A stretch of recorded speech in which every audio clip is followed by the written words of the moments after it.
Facebook Live, the podcast, and YouTube. As you guys can see, our question or topic of the day, among other questions and topics, is, and it's really like a statement. Black kids should stop focusing on the Black Panther and start protesting gun violence like the white kids. And so we're going to get into it. It's a little bit more complex than that, but I just kind of wanted to, lead off with that. We're going to get into the whole mass shooting and, what it has to do with Black people and all that. But before I do, I'd like to say hello and thank you to everyone. Hey, Shauna, for joining us. It is our pleasure to discuss topics with you. It is always our mission to promote knowledge, love, and understanding within the Black community so that we can be better. We always try to keep it positive. We're not always wrong about it, right about everything, but we're not always wrong either. So, and I also like to give a shout out to Lotus Inc. It is a breast cancer organization founded by a Black woman. What is her name? Frida Perry. Frida Perry. So we want to give a shout out to her. If you guys are interested in learning a little bit more about breast cancer and what you can do to help fight it, go to her website, lotusinc.org, to learn more about it. So we just wanted to get that out of the way. And so let's go ahead and get started for the sake of time. I also have here with me Donovan, throwing rocks and hiding his hands, Sadiq.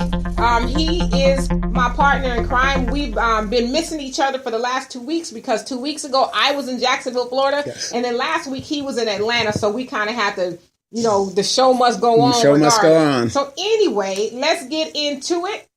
I have some things, statistics I want to read to you guys before we get into the topic. Okay, so the topic, Black kids should stop focusing on Black Panther and start protesting gun violence like the white kids. And I said, true or false? Now, this topic is not something I made up. I actually saw a guy on my page who apparently we're no longer friends because he he unfriended me because I asked him a question. I wasn't being a jerk about it, but I asked him why should we get our kids to stop focusing on that and start focusing on the mass shootings. Now, of course, I'm not saying we shouldn't.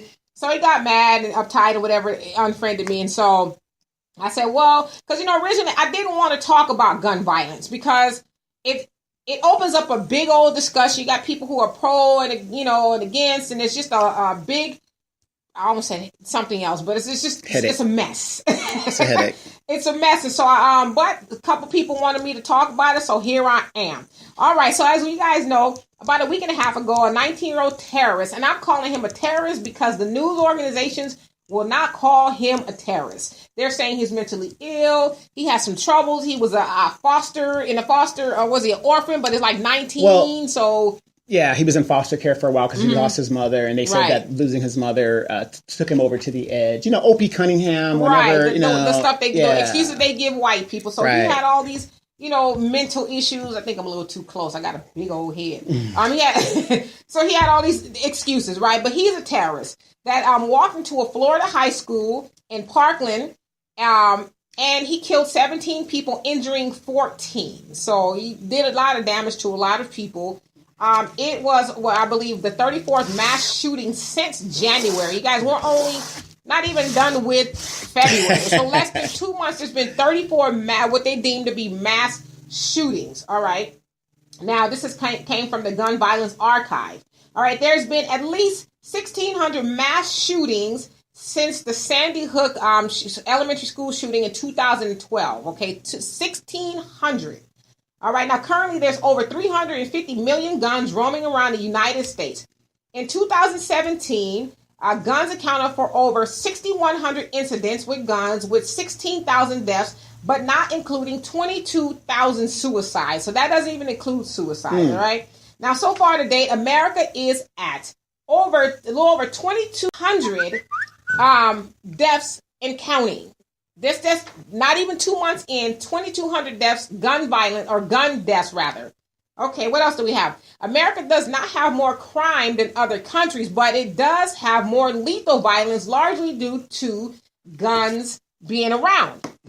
All right. Now, states with stricter gun laws have less gun deaths. Most guns deaths are suicides, but the states with most guns reported, they also, so what I'm trying to say is the states with most guns have the most suicides is what I'm trying to say. All right. And so now the U.S. ranks number 13 for gun violence in the world. Americans own 48% of the estimated 650 million guns worldwide. So we're almost owning half of that's the world, okay? What do they say? There are just as many guns in the United States as there are people. Yeah, exactly. Okay. And then so gun sales boomed to the tune of 158% during the Obama years. Now, I wonder why, but we're going to get into that. Okay, 158% gun sales boomed when Obama became president. All right, don't forget that. Now, while doing some research for the show, I came across a lot of footage that showed black people as the bad guys and white evangelical Christians as the good guys. In fact, on some of this footage, they were saying, well, you know, we're the good guys and we need to protect ourselves from the bad guys. Okay, so bear with me because I'm going to get into some more facts here. All right. Now, the Second Amendment says a well-regulated militia being necessary to the security of a free state, the right of the people to keep and bear arms shall not be infringed upon. Now, at one point in time, the militia meant slave patrol in the South. So just remember that as well. Now, a militia is a military force that is raised from the civil population to supplement a regular army in an emergency. Which is like the reserves or the guard. Right. But people are taking that to mean something else because remember, you know, during slavery, it meant something else. Okay. Now, so you have to ask yourself, well, what emergency? We'll get into that too.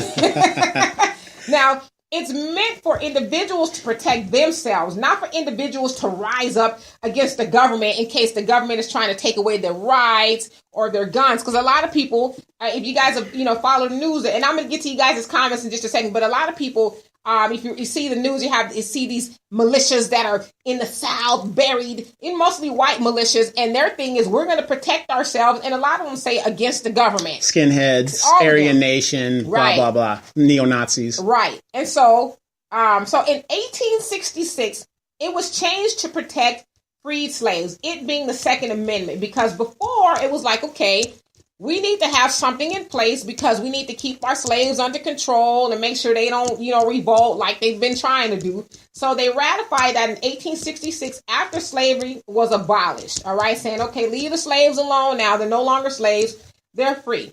But in 100 years later, in 1966, when the Black Panther Party armed themselves, Governor Ronald the Great Reagan, signed the Mulford Act banning the carrying of loaded guns in cities. He said that he saw no reason why on the streets today a citizen should be carrying loaded weapons. I bet, right? Because remember, 100 years before, or 101 years before that, it was like, okay, it's cool to carry guns. We want to keep these Negroes in check, make sure they don't get off the chain. And then when Black Panther Party said, you know what? Started knowing their rights. Right. We know our rights. We're tired of the police killing us and harassing us. We're tired of being walking targets. And that's what they said. Yeah. Isn't that funny that when they started arming themselves, the police were a lot more polite to them? Oh, yeah, absolutely. But then Reagan was like, nah, niggas. We're going to disarm you. No. Mm-hmm. And then, so he meant it for everybody. Nobody can open carry. In California. To be concealed. In California. Mm-hmm. Right. And so 50% of mass shootings were committed by whites between 1982 and 2018. 16% of those were committed by blacks during that same time. Now, here we are. I just wanted to give you guys some facts. A lot of you guys probably already knew that. It was me who needed to educate myself. But so here we are. Now, the comment that I led off with, somebody said, oh gosh, enough of the Black Panther. Now we need to get our kids, because what was going on at that time when he made the post was white kids were doing what you call a die-in, where they were in Washington and they were laying on the ground and they were acting like they were dead in protest to the gun violence that's going on. And so what they're doing is they're saying, Congress, the NRA, all you people now need to hear us. We're tired of being victims of gun violence and all this other stuff. And so what it made me wonder is when I saw that comment, and this comment was made by a black man, what it made me wonder is, well, what does that really have to do with us?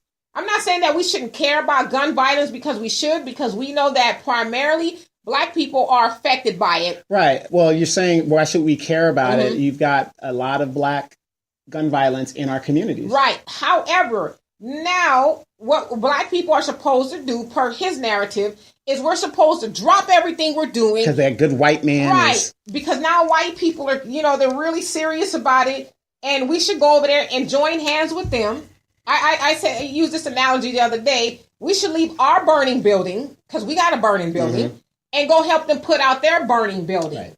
Right. But again, I'm not saying that we shouldn't care about gun violence, but hell, we know that murders go on every day in the hood. I mean, even if we want to take it to a mass shooting in regards to us, Dylann Roof walked into a black church and committed a mass murder. Oh, that's not important. That's not important. I know.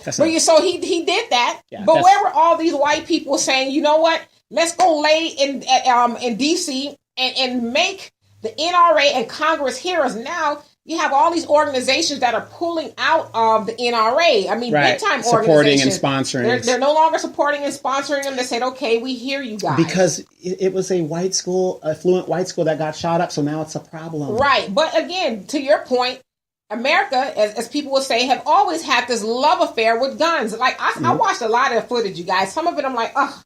But mostly what I saw were white people who were just, oh my God, they're so like their guns were their babies. Oh, I brought my wife this gun for Christmas, and she's just really going to love this one. Oh, this is the 5th one I bought her. Yeah. A real quick story. I was in Texas. Texas has open carry. In Texas, you can open carry a rifle. Really? You can open carry a rifle in Texas. And my friend had the open carry, and he was walking around. Police were coming by, and nobody stopped him. Right. Now it was my turn to carry the rifle. Whoop, whoop, whoop, whoop. Surrounded, SWAT came, and, so there is a disparity in how they look at who can have a gun and who shouldn't have it. Even though black people as a whole, we're not going and shooting up at all. Places. That's not something we do, and we'll get into that, too, as to why we don't. But here's my white friend with a rifle walking around. It's like, not you, Negro. Not you. Well, the thing is, if I saw a white guy walking around with a rifle, I'm thinking mass shooter. Right. Well, but they didn't bother him. But if you remember, too, when Obama became president, what did you see? You saw a lot of white boys running to the. Oh no! But they were at these rallies and they're walking around with their rifles, with the guns, and all of that. So I'll get to you guys' comments. Shonda says, "Hello, everyone. Hello to you. Hello, and Terry. You say, yes, we absolutely should, no doubt whatsoever." And so you're saying that we should focus on the gun violence, but me and you inboxed earlier, and you're saying that both are important. I believe that's what you're saying. And Al, he says, I'm finally here. The kid's mom just tried to keep me on the road on purpose to make it difficult for me to catch your show. I'm still driving. Hey, just put it on the Bluetooth and listen while you drive, brother. That's what I did. And I forgot to tell you guys, for you guys believers, happy Savior's Day. That's what I was doing on the way here. I was listening to Farrakhan deliver this, the address, the Savior's Day address, and it was awesome. I was like, too bad I got to do my show, but the show must go on. He was keeping it real. Oh my God. And so Terry, you say they used President Obama to sell guns by saying that President Obama was going to come and take their guns away. Absolutely. Right. I'm glad you caught on to that. Because remember, they went up to the tune of gun sales to the tune of 158%. Where do they do that at? Oh, America. He's going to come take your guns. Right. A black man's president. Oh my God, we got to arm ourselves. But to your point, Terry, and to the statistics, I think it was that they thought he was going to take their guns. In addition to, it's a black president. Black people finna start feeling themselves. Just like white people are feeling themselves now? Yeah, black people might get froggy, and I need to protect myself. And I got to say this. That goes to show you the ignorance of people. The president does not make the law, so he can't arbitrarily just say something. Right. He is the executor. Unless you're Trump. Well, but even him, he's finding out that I just can't say it. I'm saying the people who support him are like, well, Trump can do anything. Right. And that's how the laws work. He just can't do that. Right. So. And so, James, what's happening? You say we need to concentrate on us. The only thing is going to happen is harder for black people to get a gun and resulting in more penalties and jail time for guess who? Exactly. Legislation will always, patrol us. Yes, because that is what it was meant for. It was to patrol us, to keep, come on, you guys, we're not stupid here. How did America even become what it was or what it is? Through violence, through gun violence, going and pillaging and taking everything they laid their hands on was by guns. And so, I want to be very careful here, but you guys remember when Malcolm X was talking about the death of JFK, and he said the chickens are coming home to roost. Well, I think that's kind of what it is. America's had this big love affair with guns, and now all of a sudden it's being turned back around. It's like, well, isn't that what you wanted? Has anybody ever thought about the stark difference between the northern part of America and the southern part? Yes. When this country was founded, how do you say it? The monarchy back in old Europe, a lot of those people that were like barons and stuff that came to the United States. So they're into this what's that word? Autocratic or I know what you're talking about. Yeah. Type of aristocratic. Thing. Yeah, aristocratic type of society. That's why you have the Southerners are more like, I need people to serve me. Yes. Where the Northerns weren't more like that, because that's where your Irish hardworking people were like that. So you have that aspect, and that's what's going on in the South, and has predominantly been going on in the South for a long time now. Right, and to your point, that's where slavery was, predominantly in the South. And so it's like, they still want have that mindset. Yeah, that mindset of having serfs and people to slave, and we're the elite class, exactly, and stuff like that. Right, so. And we're gonna get into that too. Okay. And so James, you also say Hoover declared the Black Panthers as the number one entity versus the U.S. government. Announced on the 6 o'clock news, just like the FBI said a few months ago. Absolutely. And so when you, as a white person, to your point, Donovan. And to your point, James, I've been thought that I'm this aristocratic, individual, and I can do this and that. And so then somebody announces to you, because a lot of people take the news as gospel, that these Negroes are going to ride out.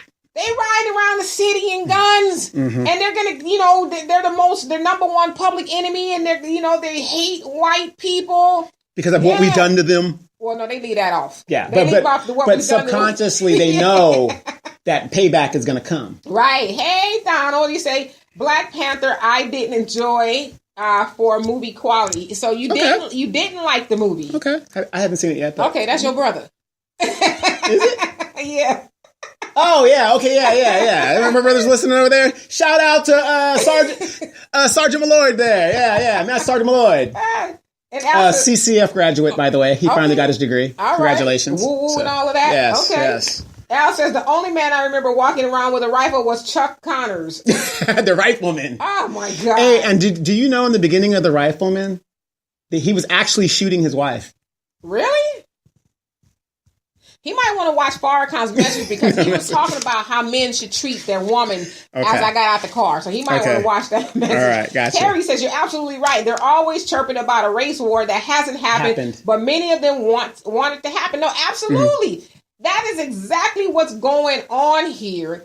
And a lot of us don't realize it. It's just like... Yeah, they're trying to incite it. Charles Manson, all these people have been trying. Right, they've been trying to do it. They've been trying, but... we're supposed to stop focusing on ourselves to go help them focus on, that kind of stuff. And Dr. Claude Anderson talks about this a lot. He says, you notice that they only have a Turn in the Guns campaign in the hood. Right. In the black neighborhoods. You black people need to turn in your guns, and get the guns off the street. That's it. Well, what happens when it does go down? This race war goes down, and what are we going to do? Like, you can't defend yourself. We're supposed to pray. Right. We're supposed to pray. Go away, please. Go. I guess I don't know. Hey, LaTanya, and you say we did feel ourselves when Obama was president. We felt proud. Absolutely, just like with this movie, we feel proud, and so there's a lot of people out there, white people, who don't want us to feel proud, because what they feel like when we feel proud, then that's a slight against them. It is. And then we realize we can do great things. Right. But they don't think it's black pride. They think it's white hate. I had a friend of mine, hey, Vaughn, I had a friend of mine tell me a long time ago, he says, because my daughter, and I told you guys the story before, when I was leaving work, she was with me. She put up her fist, and he says, why are you teaching your daughter to hate white people? And I said, aren't you arrogant? You really think that has something to do with you? I said, maybe she's loving her black self. Maybe that's why she did it. He goes, well, I didn't think about it like that. Right. Nigga. No. Right. You got a lot of nerve thinking that she did that for you. Right. I mean, why would I raise her to do that? Right. And so Terry says, truth, y'all, truth. And he also say, Demetria K and Donovan Sadiq forget us and we help them. They'll forget us and not help us. Well, listen, I don't even think they've remembered us. To be quite honest, to your point, they haven't even remembered us.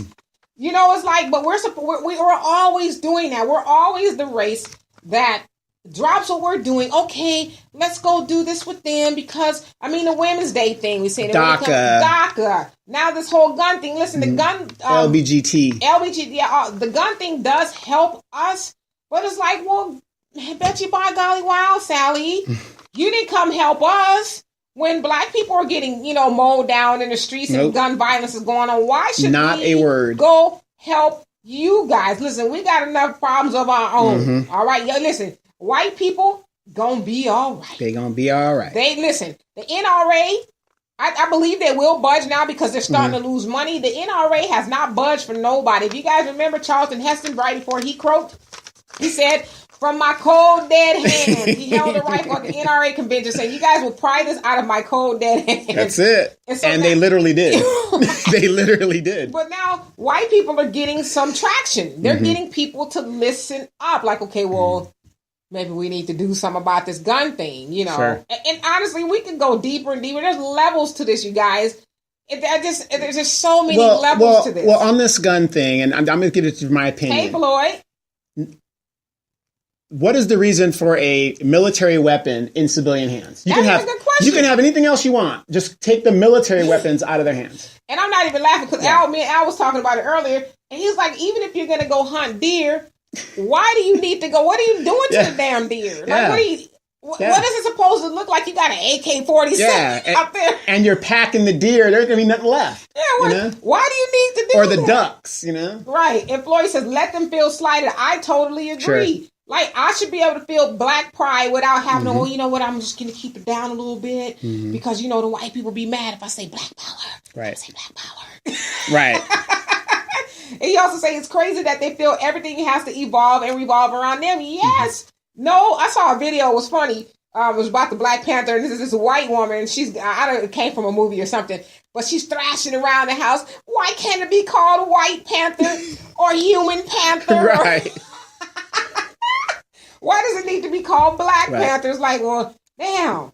Can we have something? I don't know if your listeners have been, observing, but do you notice that the white Cubans in Florida act like they're white folks and like, yes, we need to do these That's things. why they're not in Cuba anymore. Right. Castro was like, listen, we finna even the playing fields. And there's like, the hell you are. I'm out of here. But, those that saw Marco Rubio, he was saying, I don't buy into their agenda. They buy into mine. Right. But he did say he wasn't going to not take no money from the NRA either. Yeah. He said he's going to take his money. And Floyd says, we keep fighting everyone else's fight. Yeah. So it's like, when are we going to get it? Like, okay, honestly, everybody else is going to be all right. White people going to be all right. Well, that should be a song. Women gonna be all right. The LGBTQ, A, B, C, D, and Z community, they gonna be all right. We're the hide. And they gonna be all right. We're not all right, and we need to make sure that we're all right. So basically, you're saying we got to take care of home first before we worry about anybody else. Yeah, I mean, we have to. And then Terry says, if we have too much pride, then they'll think we see them as unnecessary, and then they can't bilk us for our billions. Yeah, absolutely. Right now, to your point, we are giving away 97% of what we earn annually as black people out of $1.3 trillion. We're giving damn near all of that away. And so to your point, Terry, if we do start feeling some pride and start feeling good about ourselves and start saying, I'm going to shop with my black brother and this, that, and the other, then, of course, that robs them of capital. You can't have them feeling good about themselves. Right. And then Ali says, I'm really glad to know that there hasn't been any kind of shooting behind the Black Panther movie. I'm glad, too. Although we have seen when it was coming out that some people tried to get it crunk. Yeah. But, white people or some white women were saying, which was lies. Yeah, they were lies. Yeah. Some white women were saying that they got beat up at the movie. Somebody punched him in the eye. Yeah, Shamika punched her in the eye. Right. But it's like, do you know how many black men have lost their very lives behind a lie like that? Accusation. Or even looking at a white woman and here you are for to get on Twitter, the World Wide Web, and say somebody did something to you at a Black Panther movie? Yeah. Wow. And LaTanya says, what did Obama say in 2008? They clinged to their guns and tried to persecute him for it. Well, here we are. I'm not singing Kumbaya. You were warned. No, absolutely. That's what they've had a love affair with guns. Wait a minute. Since we're talking about guns and love affair, wasn't it Hillary that said, well, I used to go with my dad and we used to go and shoot and, she becomes Annie Oakley. Annie Oakley. That's Obama's words. Everybody remember that? Right. Yeah, he did say that. White person, she reverted right to the white narrative. Right. NRA narrative. I love my guns. Guns are to protect us from the bad guys. And in Florida, you say Rosewood. Good movie. Great movie. But imagine if we would have been armed, if we're watching it from the John Singleton's standpoint. If we were armed, then we might have been better off. But more than anything... We're too damn friendly. Right, exactly. We're friendly and we're in so much fear. Like, oh my gosh, if I do this is going to happen. So I better just, be cool, be comfortable, lay back, and just kind of watch it all play out. Or let's go help everybody else. And that way, they'll like us even more. Let's go help them. Surely they're going to give me a cookie for that, And then, LaTanya, you say, don't do it. Don't do tit for tat. No, definitely there should not be any tit for tat, but we should stay prepared. Sure. And I'm not even telling us how we should do it, but because there's certain things you just can't say on here. But why not go tit for tat? Because, like I said, if you've got a club and I've got a club, there's some understanding, there's some communication going on there. Well, but what do they call the gun? The great equalizer. A gun is known as a great equalizer. It's a great equalizer depending on who's holding the gun. Right. As I was doing my research, I was watching. You guys have probably seen this case. I can't think of his name, some white guy. But basically, he looked out of his window and he saw two black dudes hopping into his neighbor's window. And so he gets on the phone with 911 and says, these guys are getting ready to rob. I see these black guys jumping into my neighbor's house. These and niggers. They're robbing the place. And the operator told the guy 14 times, because the guy's like, I'm going outside. I'm going to shoot him. Right. I'm not letting him get away. Told him 14 times, stay in the house. Stay in the house. Whatever they're taking is not worth you killing them. Let us deal with it. Don't go outside. He's like, I'm not letting him get away. And so isn't that the same as George Zimmerman? Yeah. He goes outside. Now, mind you, the dudes weren't robbing his house. They were running. The guys took off running, and he shot them both to death in their back. But he got away with it. But what are we supposed to do? It's a kid, and we're from the hood, so we got to do what we got to do to survive. I'm not saying they should have been robbing it. You get what you get when you're robbing somebody's house, but it wasn't his house. Yeah, but let's not forget that. Right? No, absolutely. I'm not making excuses for these guys, but what I'm saying is, in his case, I guess that was a great equalizer, but it's like, how? You're not in any imminent danger. Right. You called the police. Let the police deal with that. But in his voice, he was so bloodthirsty. He was bloodthirsty. I'm killing these Negroes. I can kill a Negro and get away with it. And he did. He got away with it. And then so Terry says, and that's exactly what they were trying to do, have white men come to the rescue and shut the movie down. In fact, there was another story where a lady went in the movie and yelled, I think nigger! She did. Yeah. She yelled nigger, and they closed the movie down and all this stuff, and they stopped showing the Black Panther there. So it was like, okay, I guess mission accomplished, right? I don't know. And then LaTanya says, I said that, and you come back with what Hillary said. Oh, that was Donovan. Yeah, well, what I'm saying is, we got to remember some of the very people that we give our full support is also part of that problem. As you guys can see, Donovan is not a Hillary supporter. No. Okay, he's just going to keep it real. Exactly. No, I'm not a Hillary supporter. He didn't support Trump either, but he didn't support Hillary. Say Clinton in Haiti and see what happens to you. Nah, you better be saying it from a mile up as you getting up out of there. Right. Say the Clinton Foundation and see what happens. And Al says, stop accepting dollars and start passing bills on gun laws. But see, you hit the nail on the head with that. Me and Donovan talked about that on the other show. Is that a lot of people say, well, I'm a Democrat, well, I'm a Republican. But at the end of the day, when those Democrats and Republicans who are representing us go behind closed doors, they're like, listen, damn all of that. How much money did we make today? Right. Can't we give ourselves a raise?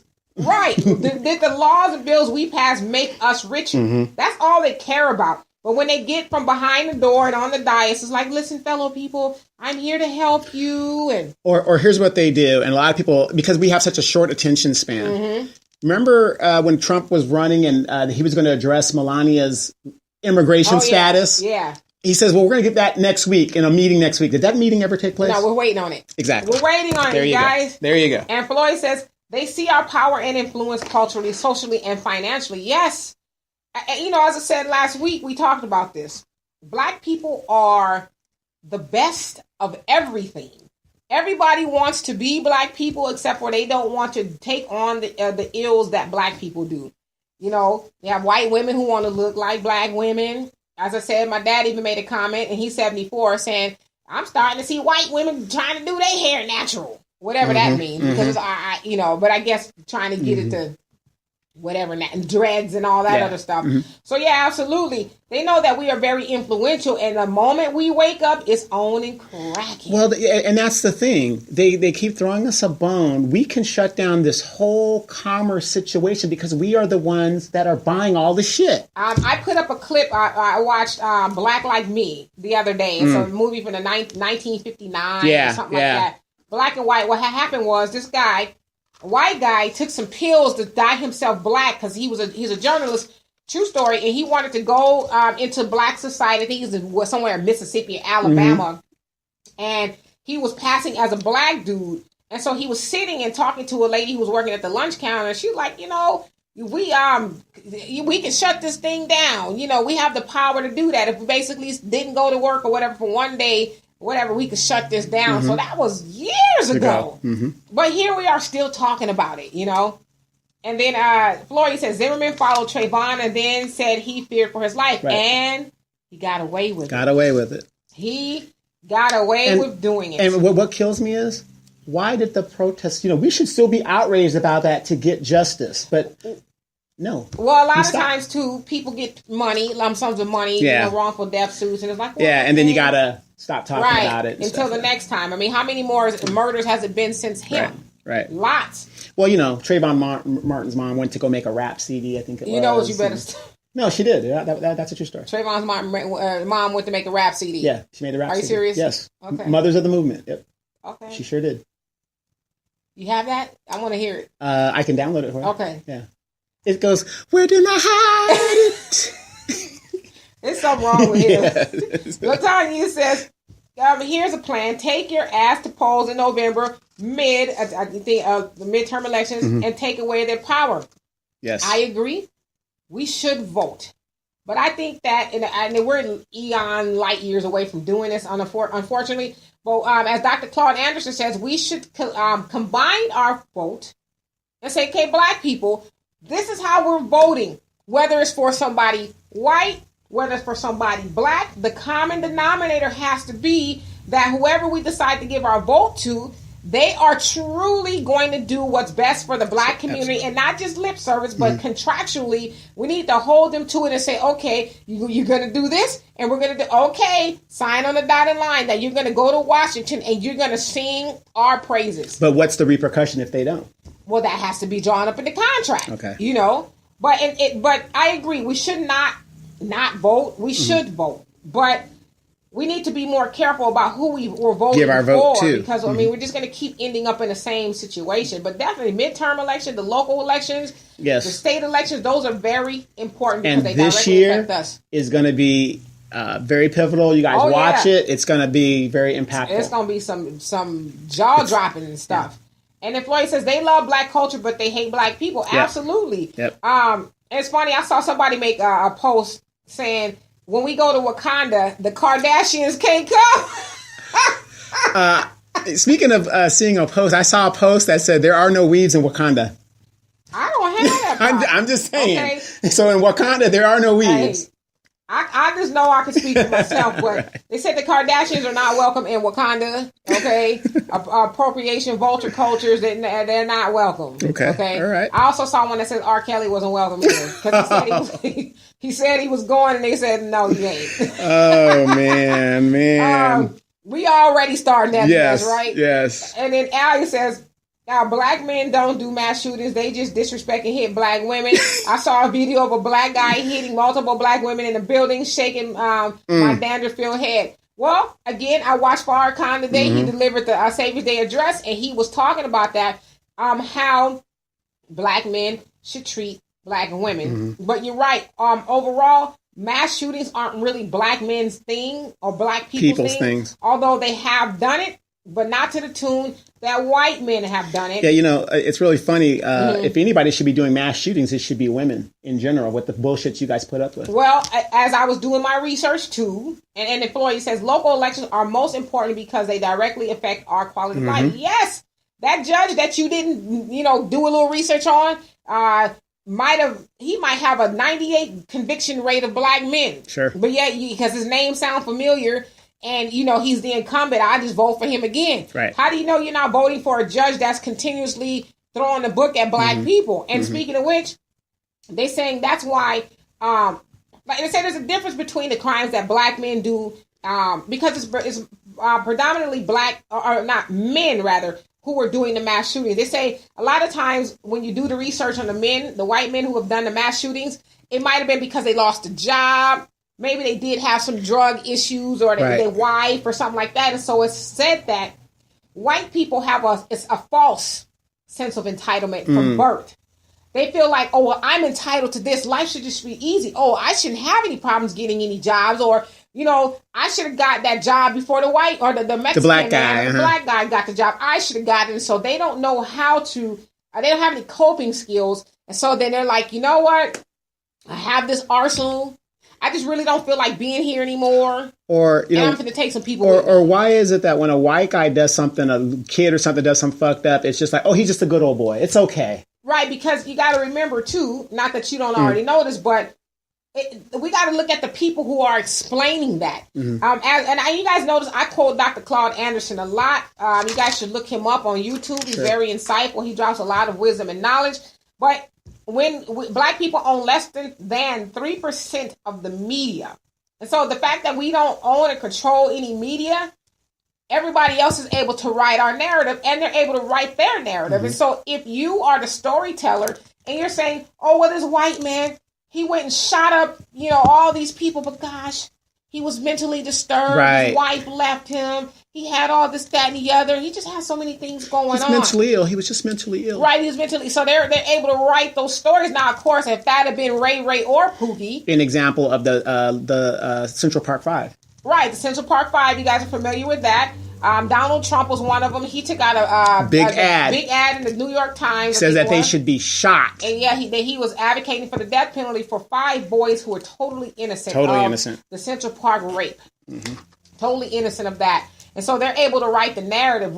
Our narratives are written, by way of BET and, those kind of things. And, Power. Right. And then, for a lot of people who may or may not like Roland Martin, I had my issues with him, but there's some things that he puts out that is good. But he's no longer able to do that because he's no longer on. That's right. They shut his ass down. That's a black-owned network, but there's a whole backstory to that.